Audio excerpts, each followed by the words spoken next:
He was still shouting something down the hallway when I saw the message. 2 simple words. You knew. I just stood there, staring at the screen, those letters colder than ice, sharper than betrayal. Her name lit up at the top. Rachel. Familiar but distant now, like a name etched on a tombstone. She never used my name. Not once. Not even in a fight. To her, I was always love, even when the word meant nothing anymore. But he did. My brother always did. David. Always spoken with that slow, knowing smirk. The same tone he used to polish his lies. Just like our mother used to polish her silver. They thought I had disappeared. Thought I was tucked away at the cabin mourning in silence, dragging grief through the woods like a broken animal. That's what I let them believe. What I needed wasn't isolation. It was clarity. Distance. Space to watch, to listen, and collect every careless step they made behind doors they thought were closed. I lifted the phone again. Press play. Their laughter filled the speaker. Rachel's voice laced with flirtation, saying my name like it was a punchline. Then his voice, David's, smug, arrogant. I always get what I want. I didn't scream. I didn't throw anything. I let the silence between their words slice deeper than rage ever could. Then I played it again. Rachel used to sleep like a soldier, one ear always alert. But she didn't move when I slipped out of bed that night. I'd seen the transaction pop up on her phone, /$75, 000, wire to David. The contact name wasn't saved, but the bank's digital trail didn't lie. Neither did the timestamp. And neither did the cloud backup of the text she thought she deleted. I didn't ask her. Not then.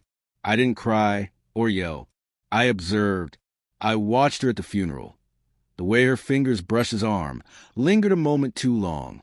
The way his eyes dropped to her waist when she leaned over our grandmother's casket. I noticed their timelines didn't match up when she said she arrived where he claimed he had been. Grief hides a lot of things, but it doesn't bury truth. That always finds a way to rot through the snow. 1 week later, over dinner, I asked a single question. Did you take the rings to the vault? Rachel blinked. Once. Twice. Then said yes. David cut in fast, too fast. No need. They're with me. I nodded. Said nothing. They believed that meant I accepted it. 2 days later, I visited the vault myself. Of course, it was empty. The security footage had vanished too, wiped conveniently in a routine system update. But I didn't need video. I had time, and I had patience.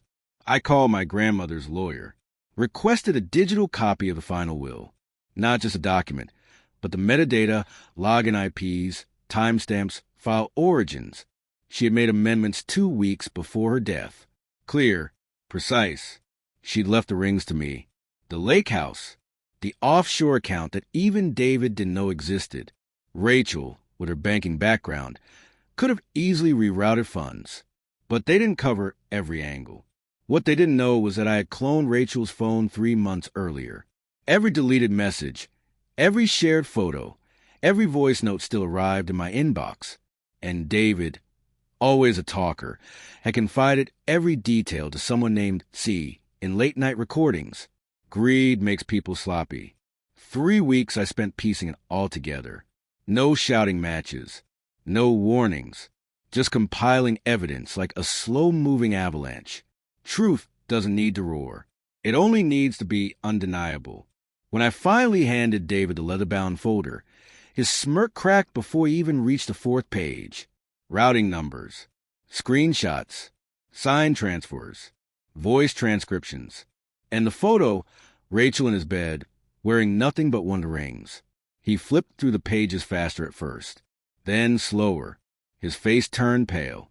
Fingers started shaking. Rachel appeared behind him, stiff and silent. The chain I gave her last Christmas shimmered against her throat. She opened her mouth to speak, closed it again. I can explain, she whispered. No, I said quietly. You can't. I walked past them, let the silence hang there like a final judgment. You set us up. David shouted behind me. I didn't stop. No, you did that yourselves. I let them scramble for a week. Let them believe they could clean up the mess. Then I invited them both to the attorney's office. David walked in wearing his usual arrogance. Rachel wore white, like that would somehow redeem her. The lawyer opened the envelope and laid out the new documents. Every asset Rachel thought she'd quietly helped shift, frozen, under investigation. David's name? Removed. What neither of them knew.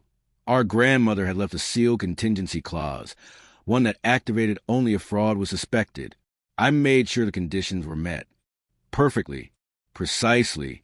The lawyer handed me the final will. I didn't gloat. I simply turned to David. Do you still want the house? I asked. His jaw clenched. You bastard. Rachel flinched beside him. I stepped closer. You're right. I was the bastard. But at least I never pretended to be anything else. Then I dropped Rachel's ring on the table. It hit the surface with a dull finality. Neither of them moved to pick it up. I left them sitting there, side by side, two ghosts surrounded by the ashes of their own making. I didn't need to say anything else. The silence said it all. The house is quiet now. The kind of quiet that only comes when every lie has been dragged into the light and left there to burn. I sleep better than I have in years. Rachel still texts sometimes, messages she never sends. David? Not a word. And I don't care, because the truth doesn't ask for forgiveness. It doesn't crave closure. It only wants to be known. And now, finally, it is. Funny how light the world feels when you stop carrying the weight they try to leave on your shoulders and let them drown in it instead.